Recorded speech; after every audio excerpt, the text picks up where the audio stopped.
Wala nang maraming paligoy-ligoy pa, diretso sa punto na. Maiksi lang ang komentaryo, pero diretso sa punto. Maraming kuro-kuro, may tiwali, may totoo.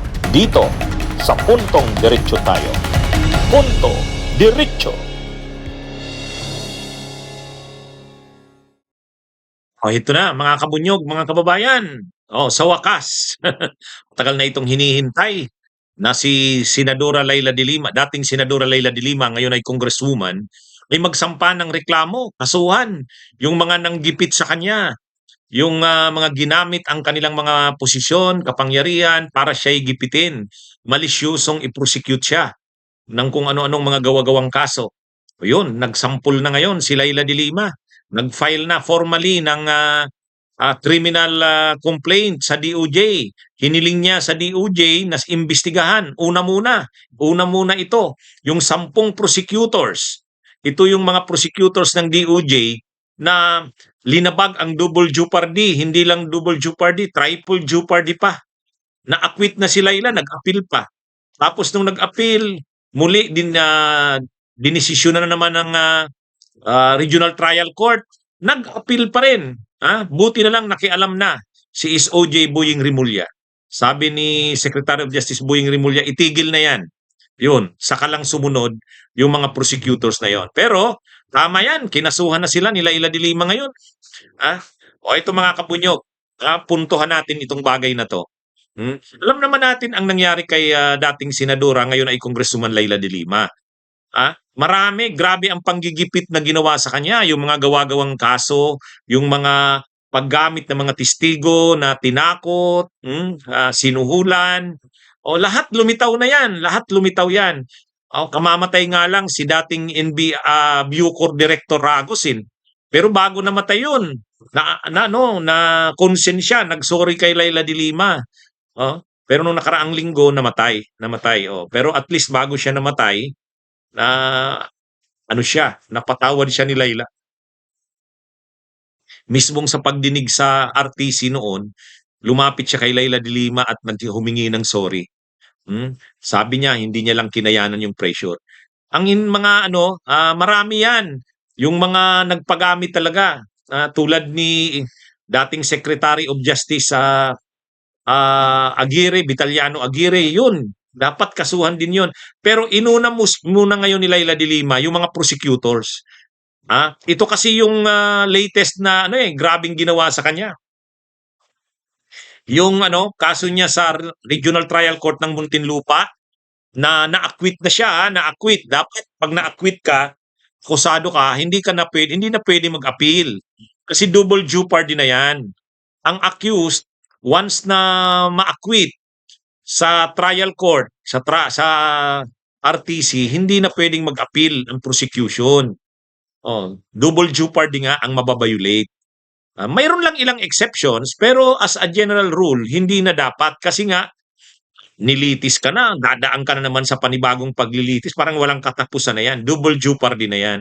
Pero hindi, talagang ganun ang ginawa ng mga prosecutors ng DOJ, pati Solgen noon, panahon pa ni Minardo Guevara. Pero hinarap pa rin ni Leila yun.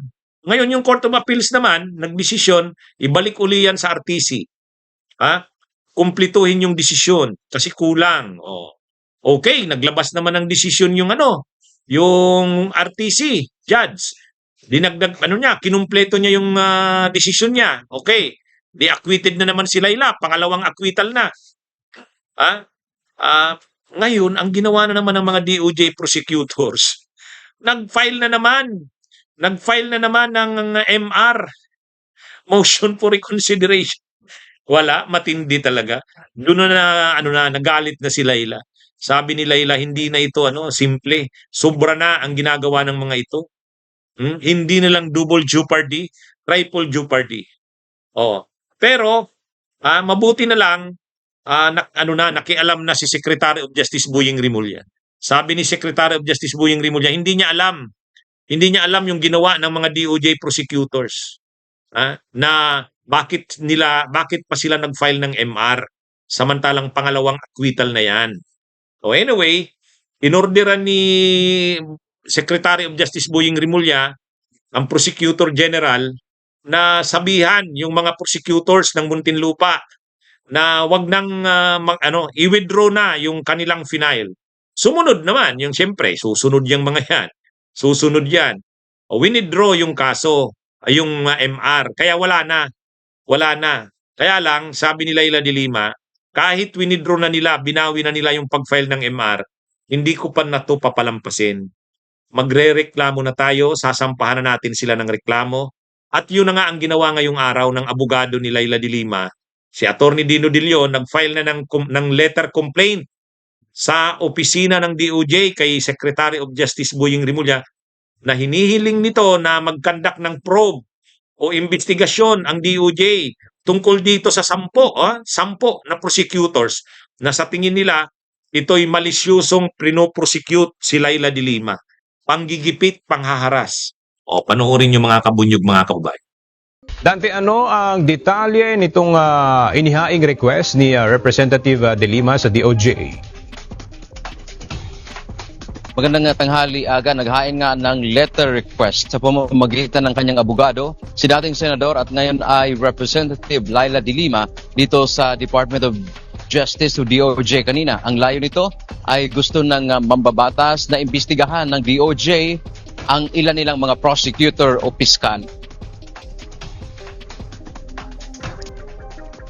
Nagugat ito sa pagpapawalang sala ng korte sa Muntinlupa kay De Lima sa kanyang illegal drug trade case. Pero naghain pa ng motion for reconsideration ang panel of prosecutors ng DOJ. Sa paniniwala ng kampo ng mambabatas, ito ay labag sa double jeopardy principle. Ayon sa abogado ng mambabatas na si Attorney Dino De Leon, may grave misconduct at gross ignorance of the law sa panig ng mga piskal ng DOJ. Nagpagamit umano ang mga piskal sa nakaraang administrasyon para sa political persecution o usigin si De Lima. 10 DOJ prosecutors ang inirereklamo at pinaiimbestigahan ng dating mambabatas. Ito yung formal complaint against the prosecutors involved in the political persecution of Laila de Lima for grave misconduct and gross ignorance of the law. No? Ito ay isang letter request for a formal investigation addressed to Secretary Jesus Crispin C. Remulla. Dagdag pa ni Attorney De Leon, umpisa pa lang ito ng kanilang mga hakbang dahil inaasahan na magsasampa pa sila ng mga kaso tulad sa Office of the Ombudsman.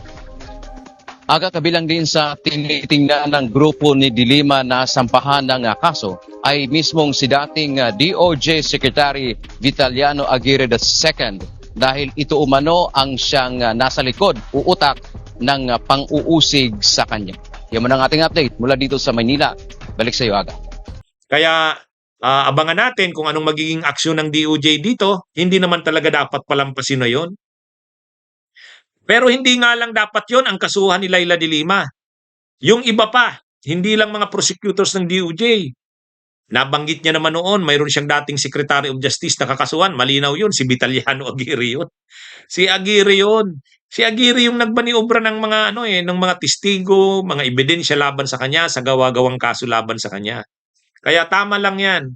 Itong ginawa ngayon ay simula na yan na mapanagot ang mga ganyan. Kasi hindi dapat nangyayari na yan. Gawa-gawang mga kaso para lang may gipitin na tao.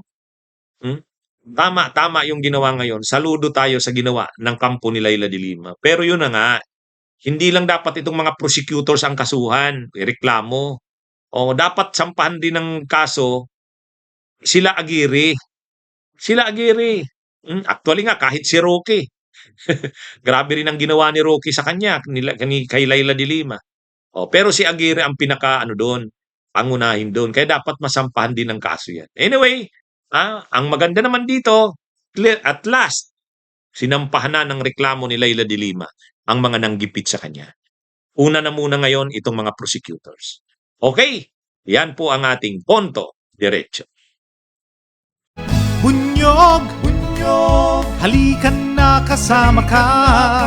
Bunyog, kapag buklod ay may pag-asa. Luzon, Visayas, Mindanao, isa ang pananaw. Sa bagong Pilipinas ang bunyog isisigaw. Bunyog Kabunyog.